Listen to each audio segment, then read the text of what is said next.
महापुरुषों के चरणों में वंदन करता हूँ कि हम आज संत शिरोमणि रविदास की जयंती के शुभ अवसर पर मंचाधीन सभी हमारे प्रोफेसरगण, शिक्षकगण,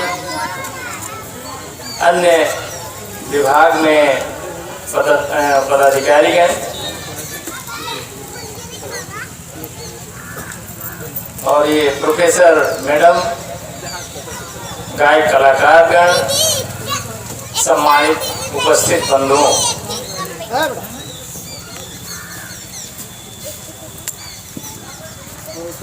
मतलब कहने को कुछ बचा नहीं है। सारा चीज आप लोगों के सामने विवरण कर दिया गया है, बता दिया गया है सारे विषय के बारे में, चाहे वो हमारे आम्रकोश भाई जी हों, चाहे प्रोफेसर साहब हों, मैडम हों, और ये आनंद भाई हैं, और ये प्रोफेसर सरोज साहब हैं।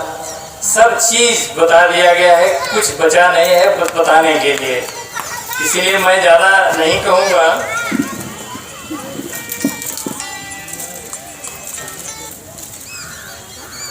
अभी इसी मीटिंग में है, अभी थोड़ी देर के बाद बात करते हैं। हाँ?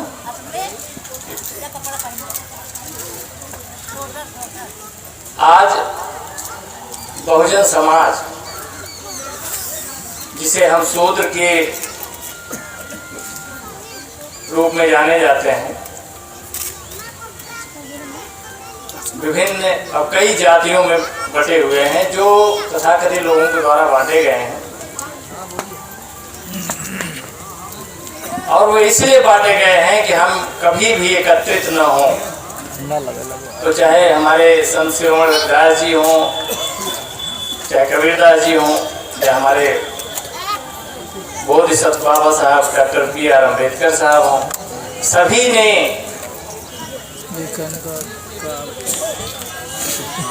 समाज को सुधारने का काम किया है और आगे बढ़ने का काम किया है, शिक्षित बनने के लिए उत्प्रेरित किया है। संत शिरोमणि रविदास जी ने शुरू से ही समाज सुधारक थे और समाज को सुधारने का काम किया है, लेकिन हम आप यह जानते हुए भी नहीं सुधर पा रहे हैं कि हमें करना क्या है, हम कैसे आगे बढ़ेंगे, हमारा समाज कैसे आगे बढ़ेगा, देश कैसे आगे बढ़ेगा। जैसे आप लोग एक कहानी जानते होंगे कि कबूतर जानता था कि बहेली आएगा, जाल बिछाएगा, दाना डालेगा, हम चुनेंगे तो फंस जाएंगे, उसके बावजूद भी हम उसमें जाते हैं और कबूतर जा करके उसमें दाना चुनता है और फंस जाता है। तो हम जानते हुए भी कि हमें शिक्षित होना है, आगे बढ़ना है और संगठित होना है, तब संघर्ष करना है, लेकिन उसके बाद भी हम लोग नहीं कर पाते हैं। ये हम लोगों की कमियां हैं। हम लोग आपस में राग, द्वेष, वैमनस्यता, ये जो कुरीतियां हैं, जो बुराइयां हैं हमारे समाज में, उसको जो पल्लवित करते हैं, उसको पालते हैं, इसको जब तक हम दूर नहीं करेंगे तब तक हम आगे, हमारा समाज आगे नहीं बढ़ सकता है। बंधुओं, मैं आप लोगों से यही गुजारिश करूंगा, अनुरोध करूंगा कि जो आपस में छोटी छोटी बातों को लेकर के जो बहुजन समाज में तमाम कुरीतियां हैं, जो राग है, द्वेष है, वैमनस्यता है, इन सब को त्यागना पड़ेगा और अपने ईगो को खत्म करना पड़ेगा। हम अगर ईगोइस्ट बनेंगे तो निश्चित रूप से आगे नहीं बढ़ पाएंगे, हमारा समाज आगे नहीं बढ़ेगा, ना हमारा परिवार आगे बढ़ेगा, ना हमारा देश आगे बढ़ेगा।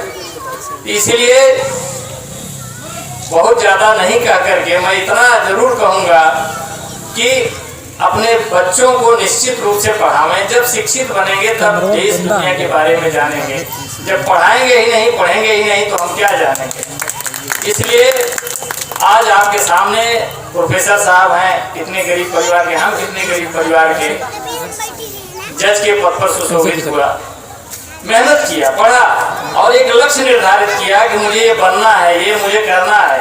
निश्चित रूप से गेहूं आदमी बोता है, किसान बोता है, ये जान करके कि 3 महीना 4 महीना में हमें अच्छी फसल हमको प्राप्त होगी, हमें पैदा करना है। तो उसके लिए क्या करता है, जुताई करता है, गुड़ाई करता है, घास बीनता है, पानी सींचता है, खाद देता है, सारा चीज मेहनत करके तब जा करके उसको अन्न की प्राप्ति होती है। तो हमें अगर उच्च लक्ष्य की प्राप्ति करनी है, अच्छे पद को पाना है और अच्छे देश में नाम कमाना है, तो निश्चित रूप से हमें कुछ कष्ट करना पड़ेगा।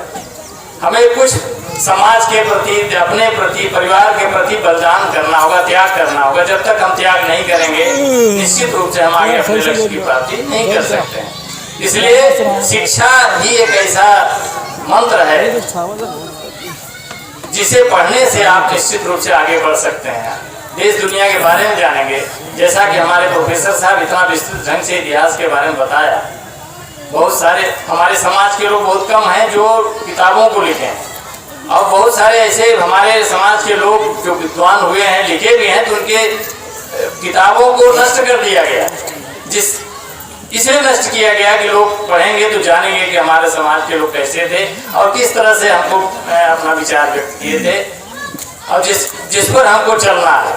तो सबसे पहले हम संतों के विचारों को, बाबा साहब के विचारों को, जैसा कि आप जान रहे हैं कि आज का हमारा संविधान कितना खतरे में है। सुप्रीम कोर्ट तक कह दिया है कि समाज खतरे में है, देश खतरे में है। या आप पेपर में पढ़े होंगे कि देश खतरे में है। ये सुप्रीम कोर्ट और हाई कोर्ट का वर्षन मैं बोल रहा हूँ कि देश खतरे में। क्यों खतरे में है? इसलिए कि कुछ तथाकथित लोग आगे बढ़ करके उसको उलट फेर करके जो है अपना सत्ता कायम रखना चाहते हैं। हमें इससे सजग रहनी है, हमको इससे बचना है। और जैसा कि गुलाम बनने के बारे में हमारे अमरकोश भाई इतना बढ़िया ढंग से, इतना विस्तृत ढंग से बता दिए हैं, उसको दोहराने की जरूरत नहीं है, आप लोग खुद सुने हैं। तो उसके लिए हमें आज हम क्यों यहाँ इतना अच्छे ढंग से प्रोफेसर साहब बताए, हमारे अमरकोश भाई बताए, क्यों बताए? पढ़े हैं, किताबों को पढ़ा, मेहनत किया है, रात दिन एक किया है, तब जाकर के आज समाज के सामने इतिहास को बता रहे हैं कि हमारा इतिहास, हमारा समाज, हमारे पूर्वज कैसे थे। आप और पुराने इतिहास उठाकर देखेंगे तो जो हमारे पहले हमारे जो यहाँ मूल निवासी ही राजा थे, यहाँ के राज करते थे, जिसे पराजित करके आज उलटफेर कर दिया गया है। तो इसलिए हमको इतिहास पढ़ने के लिए हमें शिक्षित बनना पड़ेगा और अपने बच्चों को शिक्षित करना होगा, तभी हम आगे बढ़ करके आगे अपने लक्ष्य की प्राप्ति कर सकते हैं, विकास कर सकते हैं। इन्हीं शब्दों के साथ, क्योंकि बहुत समय भी हो गया, आप लोग काफ़ी देर से, मैं पुनः जो है आप सभी को जो इतने धैर्य के साथ हम सब भाइयों की वाणी को, विचार को सुने, आप सभी को का अभिनंदन करते हैं, धन्यवाद देते हैं। और सभी आए हुए हमारे जितने साथीगण हैं, विद्वान वक्तागण हैं, जो आप लोगों के सामने अपना विचार व्यक्त किए हैं, इन सभी को मैं पुनः धन्यवाद और अभिनंदन करता हूँ। इन्हीं शब्दों के साथ जय भीम, जय भारत।